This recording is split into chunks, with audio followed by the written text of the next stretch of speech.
We now live in a world where neither John Cena nor Roman Reigns are the main event of SummerSlam. Welcome to the Daily Neitz, a daily look at classic films, modern cinema, and the world of professional wrestling. And tonight was the first Smackdown Live.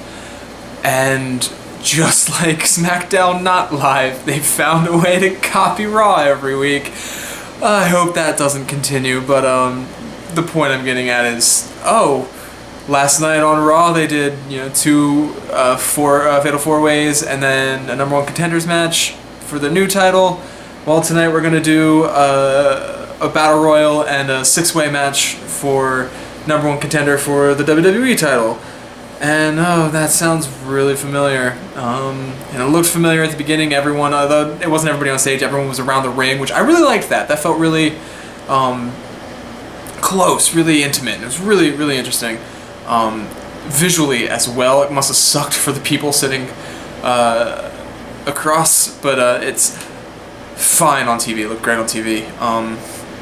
But opening with that same kind of like the commission, the GM, are talking to the whole cast or the whole roster, so to speak, about what they're doing. I found it hilarious that Daniel and Shane come out and they're like, "This isn't about us anymore. This is about you. This is about all of you." Cue Daniel's music. That just got me. Speaking of music, new music, which was expected after last night. New logo, again expected after last night. Slightly new set. Announced team is still ringside on Smackdown. I don't know if that's what they're going for, or if that was just the crew in Buffalo didn't get the memo when they were setting up that the crew in Pittsburgh did, or whatever. It's whatever. It's not a big deal. It's fine. But overall, I mean, not a bad Smackdown. It was nowhere near the quality Raw was last night. But that being one of the best Raws in years, kind of makes sense. The Battle Royal was fun. Got to see pretty much everybody in it except Orton and American Alpha. I don't think were involved, but that's fine. Orton had his match with The Miz, which was expected, and he was expected to win, and he did, and it was fine. It's just weird that they're building that SummerSlam match with both guys on different, with Orton and Lesnar on different rosters. Lesnar's gonna come on Monday night, but Orton's gotta shill it on SmackDown, so it's going to be a lot of segments like that, I fear, for the next couple weeks, which is unfortunate because there's only, two talk show hosts on SmackDown, and one of them is the world champion, whatever. Becky got her win back over Natalya, which was great. She looked great. It wasn't near the quality of the women's match last night, but the crowd favorite won. And then we had the parade of divas come out. I hate using the word divas. I shouldn't have used the word divas. But that's what it felt like a little bit. It felt a little old era to me. Alexa coming out was fine. Because I want to know who's next for Becky. And then Alexa came out. I was like, cool, awesome, I'd love to see this feud. But then Naomi came out. She had a good line about Alexa having never been in the ring before. That ring specifically before. What are you talking smack about? That was great. But when was the last time we seen Naomi? Carmella came out. She got a pretty big reaction as well, but she didn't really bring anything new. She's doing her old Enzo and Cass ballet shtick, and got cut off by Ava Marie. Ava Marie came out, said nothing, just stood there and showed everyone her fake boobies. Great. So that segment kind of, for me. I like Heath Slater showing up. That segment was great. Threw somebody out of the ring. I don't know what that was, but there was a jobber in the ring for Slater to throw out. And I liked that bit when he's like, "Draft me, why don't you draft me?" And then Rhino appears from Kane's living room under the ring and wrecks Heath Slater's day, and he's the newest SmackDown signee, and I like that. I like that they're opening that up to older superstars and some legends to come back and take their places on these rosters, fill them out a little bit more. And I also like the idea of Heath Slater jumping from brand to brand. Maybe the next couple weeks he shows up each night on Raw and SmackDown. 3 weeks from now he shows up on NXT for a night, just trying to get drafted somewhere. I like that. I think it's good for him because he's kind of funny and he needs time to heal that thing. But now it's a good segment. Speaking of legends returning, Shelton Benjamin's coming back.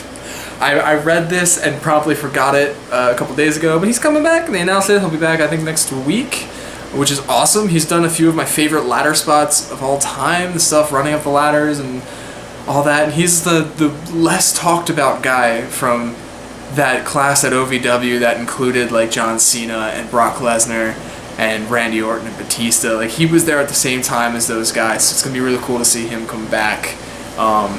Probably past his prime, but still another recognizable face, somebody else to throw into the mix.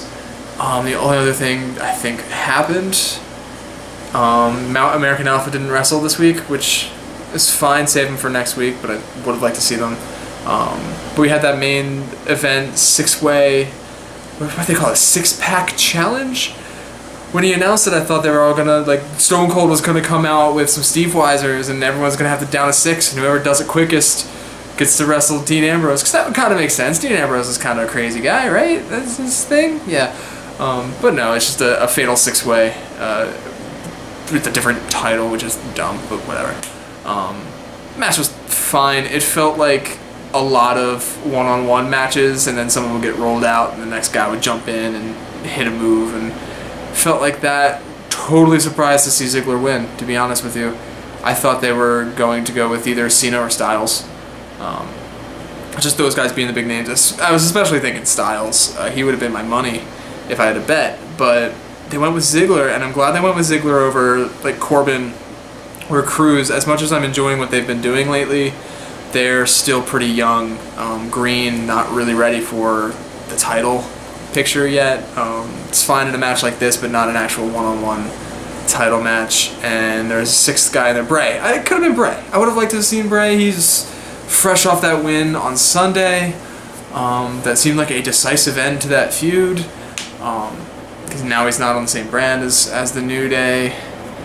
So good to see. I would have loved to have seen him go after Dean for the title, but we're getting Ziggler, which is fine. I like Dolph Ziggler. They just need to do a little something, a little tweaking to his character, give him a little bit more edge, or something different than the same old, I'm Dolph Ziggler and I'd try, like that. It's, give him something new to do. But still, they'll put on a great match, worthy of main event at SummerSlam. Although I know the actual main event is going to be Seth and Finn, unless they make the actual main event the Lesnar match. But I don't think they will, because they want to put a title match on last usually. So yeah, we're set for SummerSlam. We got 3 matches locked in. 2 of them for world titles. Sorry, 1 for a world title and 1 for a Universal title. It's fine. It's fine. So we're just gonna have to wait and see what the rest of the card looks like with the IC title, women's title, all that looks like come SummerSlam. We've got another month to build, and then a few weeks after that is the first SmackDown only pay-per-view Backlash. Okay.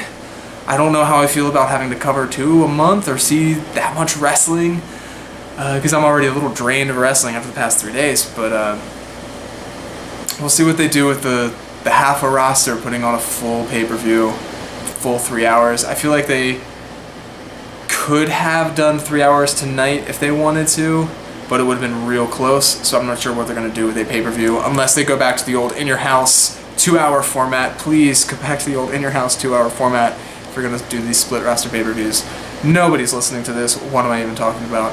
It's fine. We'll see what happens in the next couple weeks as they start building towards that. Just going to have to start that before SummerSlam, otherwise I'll only have 2 shows to build it. So we'll see. We'll see what happens. As a first live SmackDown, it was an entertaining show. Was nowhere near quality of Raw, but it's still a B show, let's face it. SmackDown is still the B show. You can put the world title on there and have JBL talk about how happy he is that it's exclusive to SmackDown all you want, but it still feels like a B show, and that kind of sucks. So, we'll see. I hope they get better. But that's all I gotta talk about tonight. Tomorrow, I'm watching an old film called Amadeus. I also have a sneeze. There. Watching Amadeus tomorrow. Should be interesting because I haven't seen it barring a few clips. So I'm actually really looking forward to it, because it's been on my personal list for a while now. But that's tomorrow. Until then, you can like, share, and subscribe. Leave a comment in the comment section below, and follow me on Twitter @DailyNeitz. And until tomorrow, bye.